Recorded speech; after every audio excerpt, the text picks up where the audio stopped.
Perfect. So Monday, March 30th, 2020, I defended my PhD dissertation, forced to be over Zoom. It was the first day of lockdown instituted by the governor of Virginia. I'm a nurse scientist, so I was very used to the shifting identities between being a graduate student, a researcher, and a bedside nurse.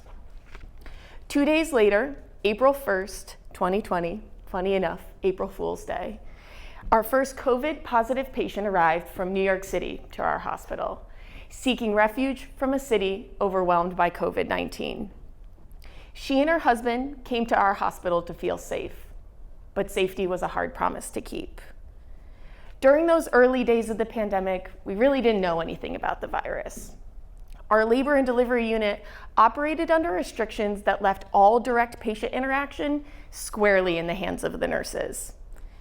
I stayed at their side for hours and hours, dressed in full gown, eye mask, face shield, through contractions, titrating medications, conversations, and the surreal silence of isolation.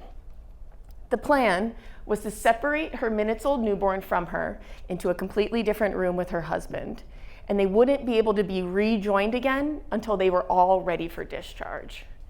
Imagine that, delivering a newborn baby and not seeing them again for days until you left the hospital. These were the stakes. I was scared that our lack of knowledge would not keep them safe, and that I was an instrument of that harm. A couple weeks later, I was back on shift, and I picked up the unit phone listening to a patient frantically telling me that she was experiencing bright red vaginal bleeding. From what she described and what I reported to the physicians and residents was that she was experiencing an obstetric emergency requiring immediate delivery in the operating room. There was so much uncertainty about the virus at this time, but the one thing we did know is that any emergent delivery in the operating room required all staff to wear an N95 mask. But when I knelt down and reached for the drawer where we kept our N95s, the drawer was empty. I was supposed to grab an N95 for myself, but also for everybody who would have to be in the operating room that evening. The small number of life-preserving masks were locked away, available to only high-level administration. And the one surgical mask that I had was to be kept in a brown paper bag for his use during as many shifts as I could possibly hold on to it for. The irony was palpable. As healthcare workers, we were expected to risk everything to be in the hospital. My own health, the health of our patients, and the health of our families who we went home to each night. Yet the tools to protect us were out of reach. On May 12th at 7 in the morning, after my last night shift, I walked out of the hospital, passing signs, thanking essential workers on my way home, crying, feeling stripped raw by the realities of the pandemic. But by January of 2021, I was a postdoctoral researcher at Columbia in New York City, and I quickly received an email pop-up urgently asking for volunteers.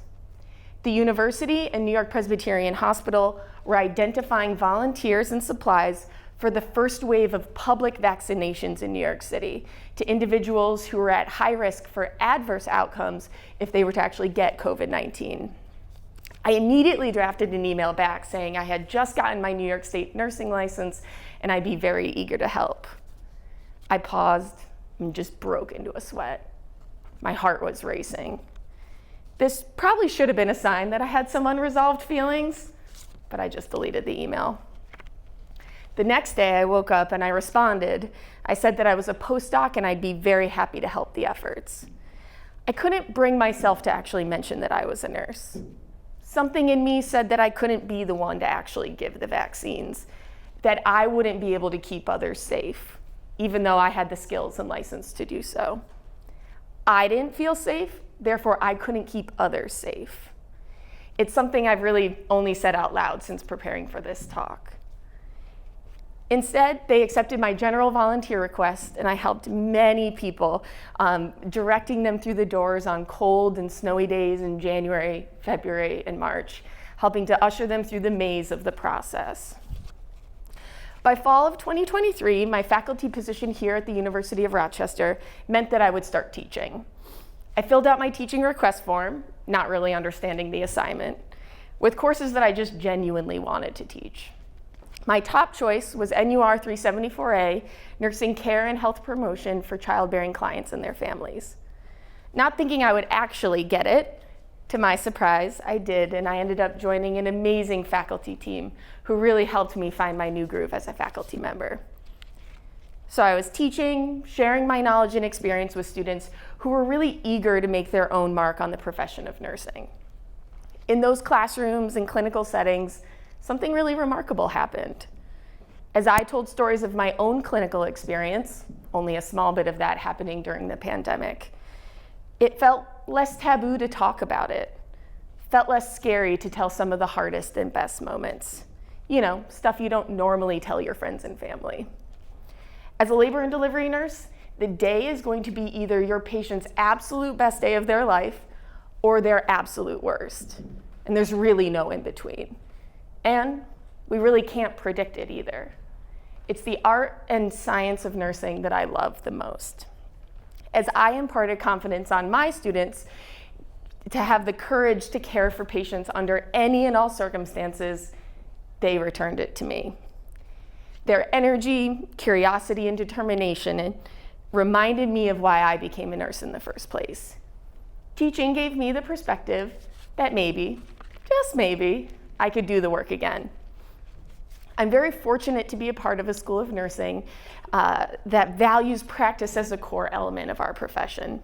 So recently I negotiated time to work on the High-Risk Antepartum unit, or obstetrics unit at Strong Memorial Hospital. It's called 3200.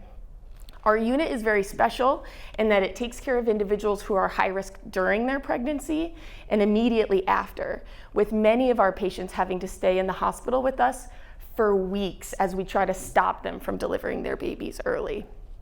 Stepping back into that world in a new hospital was both daunting and exhilarating. Each patient I met, each medication I gave, each little pep talk filled the little gaps I had in my heart. It's so genuinely fun to experience the camaraderie of nursing again. But shortly after I returned to the bedside at Strong, I had an employee health visit for an N95 mass testing. In that process, you actually wear an N95 and you put this like bubble helmet on and they spray some sweet particles in to make sure that you have the right fit.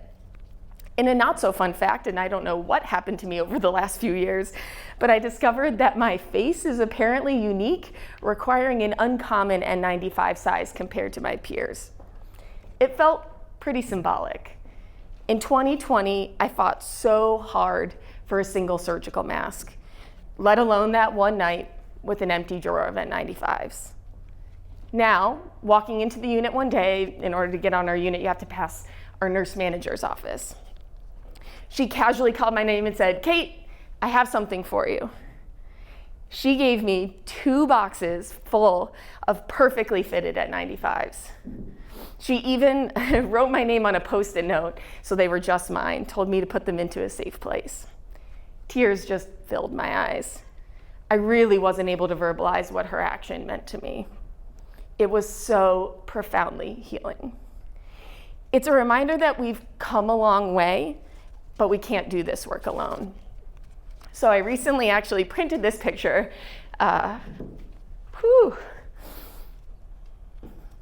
Just a few tears, it's fine. I recently printed this picture of my N95s from my desk as a testament to resilience, progress, and perspective. Thanks, Masha. I know I'll never be the same nurse again. But I've come to believe that's a good thing. Thanks.